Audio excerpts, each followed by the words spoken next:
2019 ఎన్నికలలో ఘన విజయాన్ని సాధించిన వైసీపీ ప్రభుత్వం గత ఎన్నికలలో ఘోర పరాజయాన్ని ఎదుర్కొంది.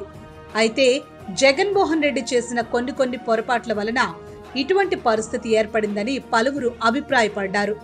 ఇలాంటి పరిస్థితుల్లో ఏడాది పాటు సైలెంట్ గా ఉన్న వైసీపీ పార్టీ ప్రస్తుతం వరుస పర్యటనలు, పరామర్శలు, విస్తృత స్థాయి సమావేశాలు, ప్రెస్ మీట్స్ తో ప్రజల ముందుకు దూసుకుని పోతోంది.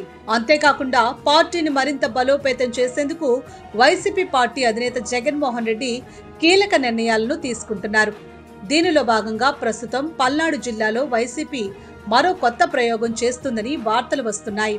ప్రస్తుతం పల్నాడు జిల్లా వైసీపీ పార్టీ అధ్యక్షుడిగా కొనసాగుతున్న పిన్నెల్లిపై గత కొంతకాలంగా కేసులు వెంటాడుతూ ఉన్నాయి. ఇది చాలదన్నట్లుగా తాజాగా జంట హత్యల కేసులో పిన్నెల్లి సోదరులు ప్రమేయం ఉందని వార్తలు వచ్చాయి. ఈ కారణాల వల్ల వారి సొంత నియోజకవర్గాలకు కూడా దూరంగా ఉంటున్నారని సమాచారం. ఇలాంటి క్లిష్ట పరిస్థితుల్లో పిన్నెల్లి పార్టీపై దృష్టి పెట్టలేకపోతున్నారని పలువురు అభిప్రాయపడుతున్నారు. దీనితో సీనియర్ నాయకుడైన పిన్నెల్లిని వైసీపీ పార్టీ దూరం చేసుకోలేక అయోమయంలో పడిన జగన్ పల్నాడులో కొత్త ప్రయోగానికి తెరతీసినట్లు తెలుస్తోంది.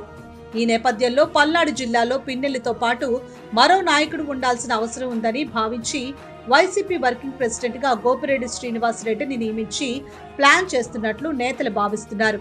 అయితే ఈ నిర్ణయం వల్ల అటు పిన్నెల్లిని బాధ పెట్టకుండా ఇటు పార్టీ అభివృద్ధికి ఆటంకం కలగకుండా ఉంటుందని జగన్మోహన్ రెడ్డికి సీనియర్ నాయకులు సూచించారట.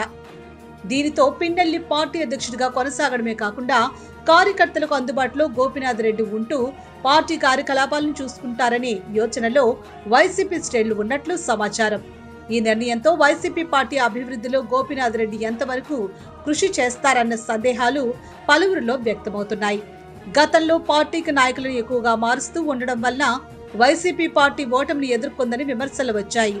తాజాగా పల్నాడు జిల్లాలో జరిగే కొత్త ప్రయోగం వైసీపీ పార్టీకి అనుకూలంగా మారుతుందా లేక పార్టీలో ఎటువంటి పరిణామాలు ఎదురవుతాయో అన్న సందేహాలు పలువురిలో వ్యక్తమవుతున్నాయి.